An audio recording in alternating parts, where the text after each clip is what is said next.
The Aristocracy of the Asshole, a forensic audit of the elite's love affair with incompetence. By John Zerga Jr. The Paradox of the Ivy League Idiot. Let's put the coffee on and lock the door, because we are going deep into the belly of the beast. I want to perform a philosophical autopsy on a corpse that smells funny to everyone but the people living in the funeral home. Here's the premise, the glitch in the matrix that keeps me up at night. Why do the people with the most money, the most education, and the most access to excellence consistently hire the absolute worst human beings to run the world? I'm talking about the rich, the generational wealth, the captains of industry. They send their kids to Exeter, then Yale, then Harvard Business School. They have access to the accumulated wisdom of Western civilization. They have Plato on their bookshelves. They have the best engineers, the best scientists, the best logistical minds at their fingertips. And yet, when you look at who they actually hired to manage their corporations, run their HR departments, and led their governments, it is a parade of the dark triad: narcissists, Machiavellians, and psychopaths. It seems like they go out of their way to find the most incompetent, abrasive, soul-sucking assholes, or pedexes, to use the scientific term, available on the market. It's like they have a specialized headhunter whose only job is to find people with zero empathy and a negative IQ regarding human relations. Why? Is it an accident? Is it just bad luck? As a utilitarian detective, I don't believe in bad luck. I believe in cause and effect. If the output is consistently asshole, then the machine is designed to produce asshole. We need to audit this using the full spectrum of tools, from the Socratic method to the conspiracy realism of Jim Marrs and the cosmic scope of Zacharias Sitchin. Because the answer isn't just, people are stupid. The answer is terrifyingly logical. Plato's tomato. The disconnect between wealth and wisdom. Let's start with the Plato. They threw tomatoes at him in Athens. Why? Because he went around asking the uncomfortable questions. He went to the politicians, the poets, and the rich craftsmen, and he asked them, what is the meaning of life? What is virtue? And he found out something that pissed everyone off: the rich didn't know anything. The people with the status, the power, and the education were hollow. They were puffed up with ego but empty of substance. Then he went to the common folk, the butchers, the bakers, the bricklayers, and he found a grit, a reality, a connection to the logos that the elites lacked. Fast forward 2,400 years, nothing has changed. The elite view the poor as useless eaters. To quote the Kissinger-esque worldview, they think the guy fixing their plumbing is a biological failure. But in reality, the plumber understands the laws of physics better than the CEO understands the laws of humanity. The elite hire assholes because they are terrified of wisdom. Think about it. If you hire a truly wise, competent, virtuous man, a stoic, a Christian, a truth teller, he is going to look at your corrupt operation and say, "Boss, this is wrong."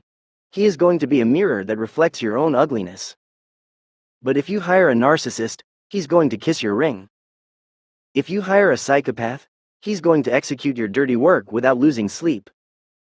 If you hire an incompetent, he is going to be dependent on you for his survival. Competence is a threat to a system built on fraud. The psychological filter. The dark triad as a corporate asset. Let's look at the psychology. We talk about the dark triad, narcissism, Machiavellianism, psychopathy, as if they are disorders, and in a healthy society, they are disorders. But in a corporate oligarchy, they are skill sets. The narcissist, he is the perfect frontman. He has the delusion of grandeur necessary to sell a failing product. He puffs up like the blowfish to intimidate the competition. The Machiavellian, he is the perfect middle manager. He views people as chess pieces. He triangulates, gaslights, and manipulates to keep the workers confused and fighting each other instead of uniting against the owners. The psychopath, he is the perfect hatchet man. You need to fire 5,000 people right before Christmas to boost the stock price. A normal human can't do that. A normal human would vomit. A psychopath does it and then asks what's for lunch. The elite hire these people not because they're good managers, but because they're effective tools for a specific type of warfare. George Carlin nailed this. He said, they don't want a population of citizens capable of critical thinking. They want obedient workers. People who are just smart enough to run the machines and do the paperwork, and just dumb enough to passively accept it. The managers they hire are the prison guards. You don't hire a poet to run a prison, you hire a sadist.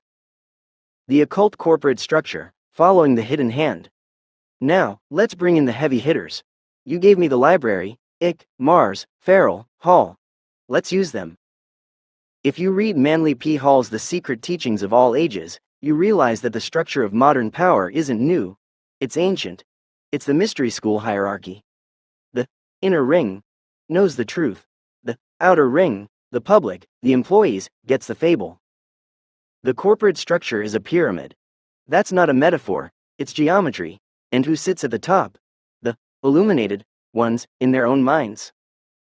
Tex Mars and Mark Dice have spent years exposing the symbolism in the secret societies, the Illuminati, the Freemasons, the Bohemian Grove crowd. You think these people hire based on a resume? Please. That is lunacy.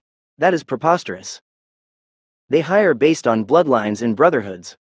I once worked at a place where the incompetence was staggering. The managers were morons. The systems were broken. But nobody got fired. Why? Because they were all part of the same lodge. They all wore the same ring. They all signaled to each other with the same handshake. It creates a breakaway civilization, to use Joseph P. Farrell's term. They exist inside a bubble of protection where the laws of economic gravity don't apply. In the real world, if you are incompetent, you starve. In their world, if you are incompetent but connected, you get a bonus. This is the mafia model of our you don't hire the best shooter.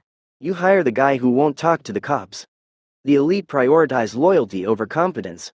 And the most loyal dog is the one who knows he can't survive without the master. The Archon infection, a theological audit. Let's pivot to the theology, because the physical explanation isn't enough. The sheer malignance of these hires suggests a spiritual component. David Icke talks about the reptilian brain, the R complex.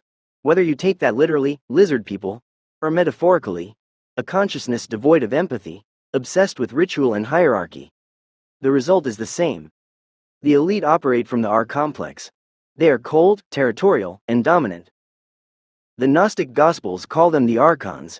These are parasitic entities that feed on human suffering, louche. Now, apply this to the workplace. If you hire a manager who creates stress, anxiety, fear, and chaos, what are you doing? You are creating a louche factory. The workplace becomes a farm for negative energy. I have had bosses who seemed to feed on the misery of their employees. It wasn't just bad management, it was spiritual vampirism. They would hold meetings just to humiliate people. They would change the rules just to watch people scramble. This is the synagogue of Satan at the water cooler. The Book of Enoch describes the Watchers, who corrupted humanity by teaching them the arts of war and deception. The modern corporate structure is the legacy of the Watchers. It is a system designed to strip the human being of his divine spark and turn him into a battery, like in the Matrix. If you hire a righteous man, a Zerga, a misfit, he disrupts the frequency. He brings light into the louche factory. And the archons can't stand the light. So the immune system of the corporation kicks in, and the righteous man is rejected. The ancient astronaut HR department, Sitchin and von Daniken. Let's get weird with it, Zachariah Sitchin and Eric von Daniken. They proposed the ancient astronaut theory, that humanity was genetically engineered by advanced beings, the Anunnaki, to be a slave race, to mine gold. If you accept this premise, even as a thought experiment, it explains everything about the modern workplace. The gods, the elite, didn't create us to be philosophers. They created us to be workers. They tweaked the DNA to make us smart enough to use tools, but not smart enough to overthrow the masters. So, when the elite hire managers today, they are following the Anunnaki employee handbook. They don't want enlightened leaders, they want taskmasters. They want the capos in the concentration camp. They look for people who are obsessed with hierarchy, I am above you. Rules, follow the procedure, even if it's stupid. Output, dig the gold. The asshole manager is the genetic echo of the Anunnaki overseer. He is just doing what he was programmed to do. Keep the slaves in line and keep the gold flowing up the pyramid. The Bilderberg selection, Daniel Estelin's nightmare. Daniel Estelin spent his life tracking the Bilderberg group, the shadowy meeting of the global elite. What do they discuss? They discuss centralization. They want to centralize power, money, and control. To achieve centralization, you need to destroy independent thought. You need to destroy the sovereign individual. If you hire a competent, independent thinker, he is a threat to centralization. He might invent a better way. He might question the narrative.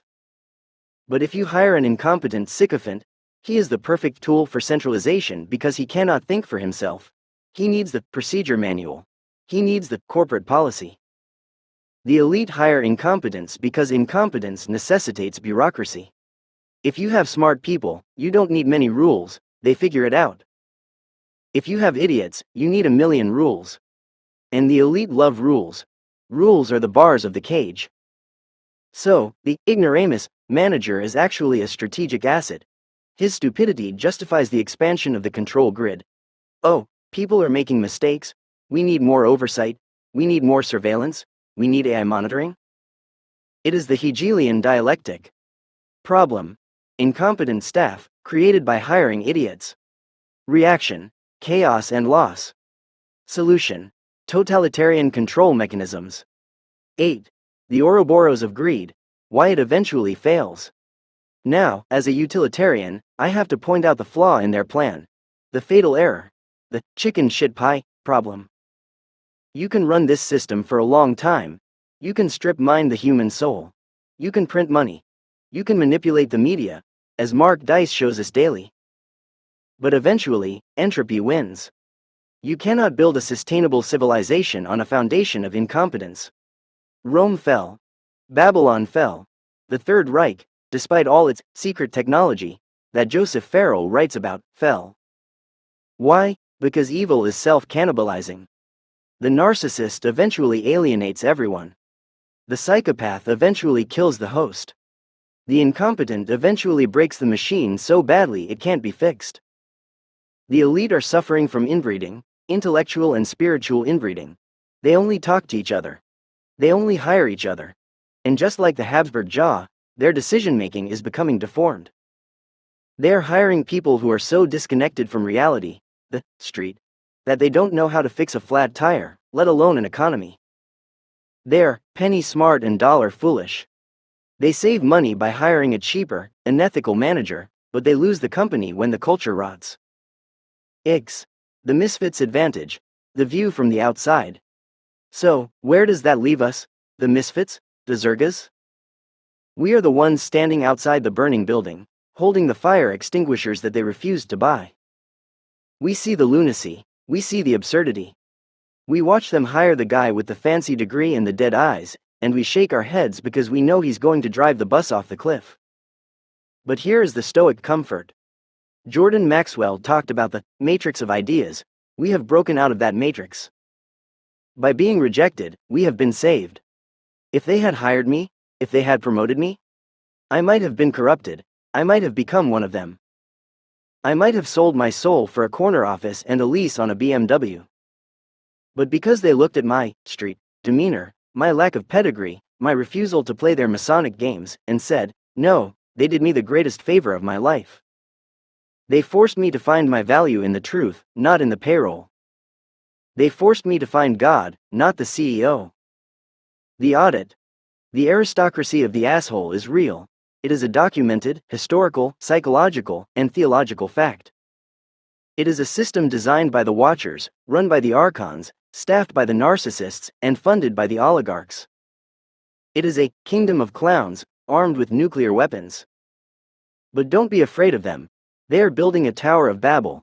And we know how that story ends. Confusion, collapse, dispersion. They are hiring the architects of their own destruction. Every time they promote an asshole, they are removing a support beam from their own temple. So let them have their boardrooms. Let them have their secret handshakes.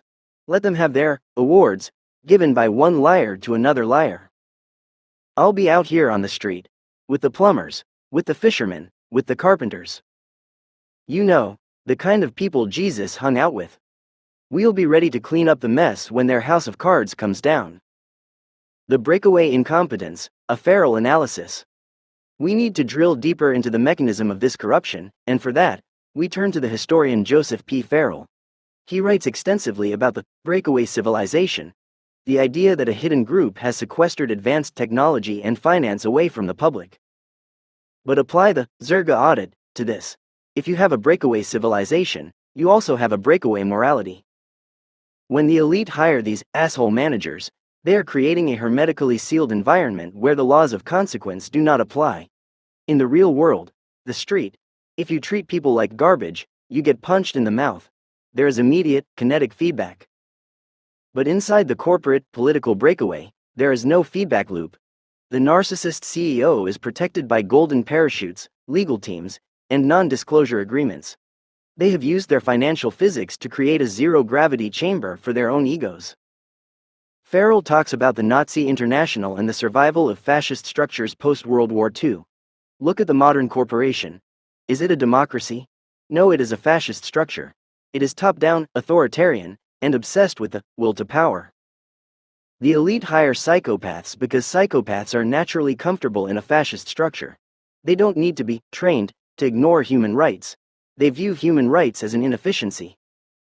This creates a terrifying paradox.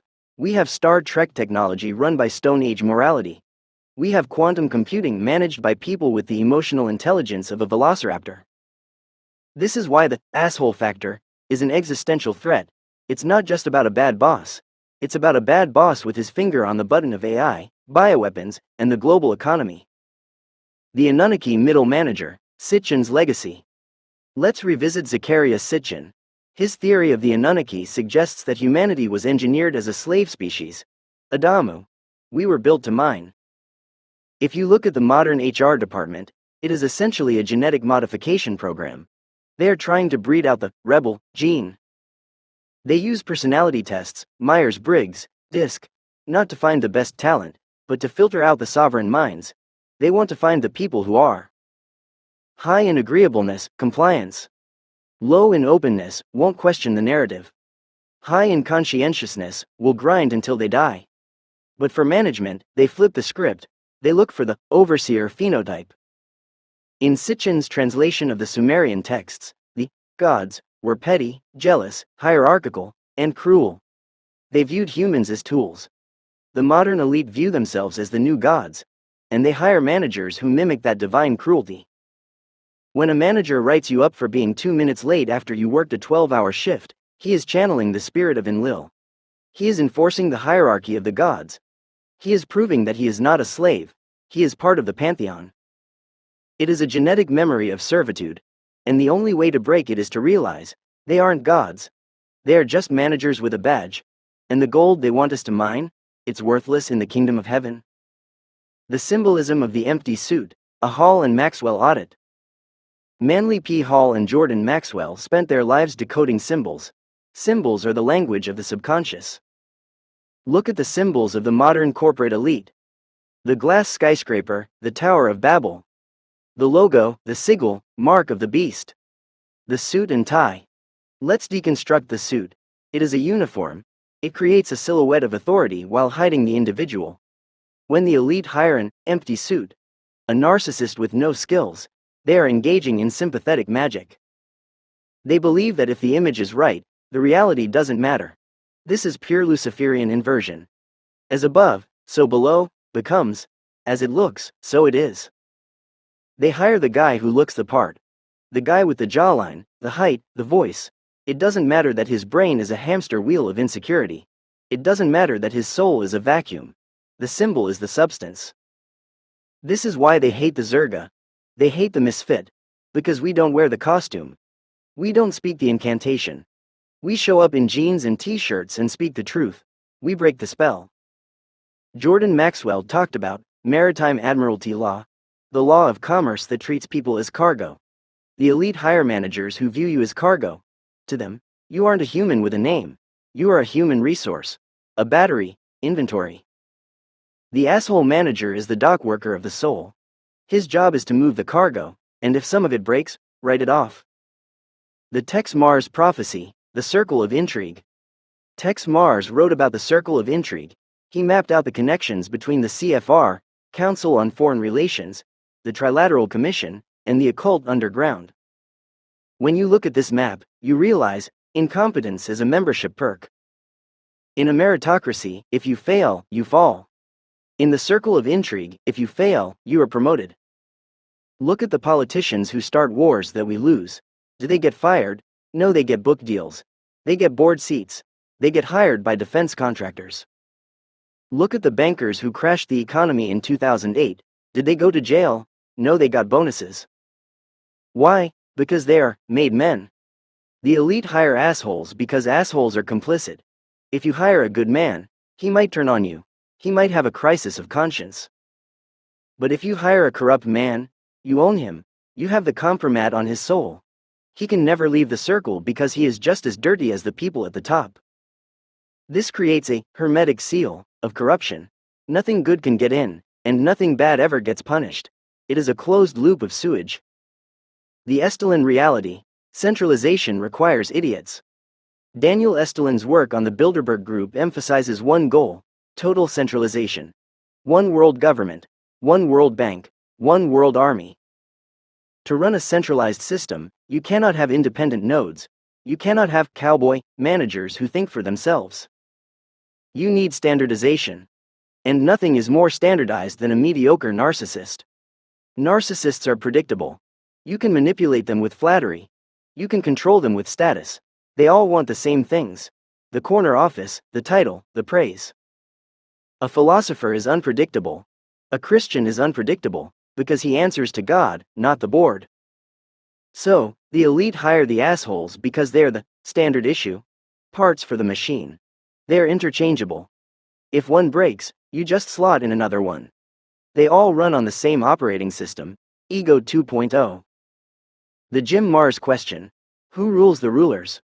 Jim Marrs asked the ultimate question: rule by secrecy. Who is really pulling the strings? If the managers are assholes, and the CEOs are psychopaths, who is above them? My logic dictates that the hierarchy doesn't stop at the human level. If the system is designed to generate misery, confusion, and war. If the system systematically rejects goodness and promotes evil, then the architects are not human. We are back to the Ephesians chapter 6 argument, for we wrestle not against flesh and blood.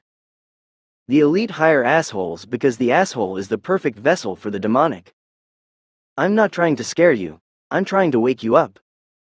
When you see a manager screaming at a crying employee, when you see a CEO cutting healthcare for thousands of families to buy a third yacht, you aren't seeing a business decision. You are seeing a manifestation. You are seeing the spiritual principalities exercising their authority through a willing human vessel. The asshole is just the glove. The hand inside the glove is something much colder. The utilitarian pivot: how to starve the beast. So, we have audited the machine. We have named the parts. We have identified the architects, human and otherwise. What do? As a utilitarian, I need a practical solution. We cannot vote them out, the machines are rigged. We cannot protest them out, they own the police. We have to starve them out. Withdraw consent. Stop wanting what they have. Stop wanting the status. Stop wanting the approval. If you don't want their plastic trophies, they can't control you. Build parallel structures. The misfits need to stop trying to get hired by the elite. We need to hire each other. We need to build our own businesses, our own networks, our own churches. The Zerga veto: when you encounter an asshole in the wild, do not engage. Do not argue. Do not fight. Give them the gray rock treatment. Be boring. Be unreactive. They feed on drama, louche. If you don't give them drama, they starve. Conclusion: the last laugh of the street scholar. It is lunacy. It is a bizarre, preposterous, absurd comedy of errors. The people who think they rule the world are actually just the janitors of a dying system. They are rearranging the deck chairs on the Titanic and fighting over who gets the captain's hat. I look at them with my street eyes, eyes that have seen poverty, rejection, and pain, and I don't feel envy. I feel pity. They have sold their eternal souls for a temporary lease on a kingdom of dirt. They have hired the worst people to help them build a monument to nothing. Plato was right. The bricklayer knows more about God than the emperor. Because the bricklayer knows that if the foundation is crooked, the wall falls down. The elite have built a skyscraper on a foundation of chicken shit. And gravity is coming to collect the debt. I'll be watching from the sidewalk, drinking my coffee, reading my Bible, and laughing. Because in the end, the truth doesn't need a PR department. It just needs to remain standing when everything else falls. Tilda Zerga, in synthesis with the philosophers.